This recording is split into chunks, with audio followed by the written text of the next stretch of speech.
Big shout out sa mga ating kaibigan, kagaya ni Freelancing Tips Beginner and Sis Lisa.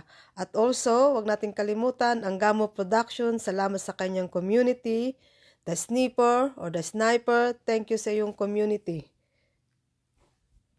Kamusta na po kayong lahat dyan? Welcome po sa Daagra Family Vlogs. Ito, naka-line up na naman po tayo. Ayan po, ang tawag dyan ay gum nuts. Ito naman po ay Aralia.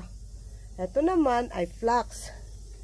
Ito naman ay ivy. Ito naman laurel.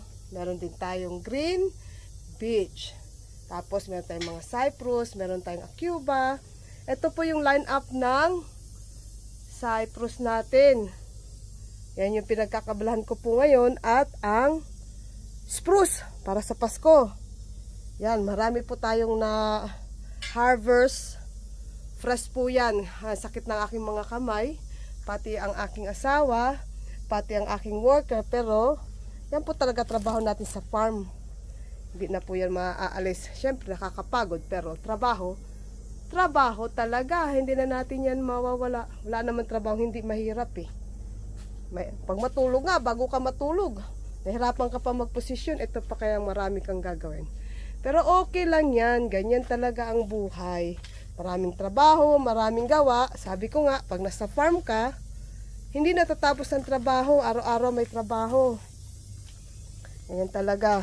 O, sige, hanggang sa muli, pinapakita ko lang sa inyo yung mga nagawa na namin, natapos na namin. So, walang katapusan niya. Matatapos yan hanggang, hindi ko sinabi walang katapusan. May katapusan din. Matapos siya bago dumating ang Pasko, yung eksaktong Pasko, tapos na yan. Pag-pick namin yan next year uli. So, habang may pagkakataon, sige lang, trabaho. Pag oras ng pahinga, pahinga na. O sige, hanggang sa muli po. Maraming salamat po ulit sa inyong mga walang sawang pagsuporta, pag-follow, pag-subscribe. At huwag niyo pong kalimutan, big announcement, meron po akong merch na. O sige, bisitahin niyo na lang po hanggang sa muli. Salamat po ulit ng marami. Bye na muna. Bye.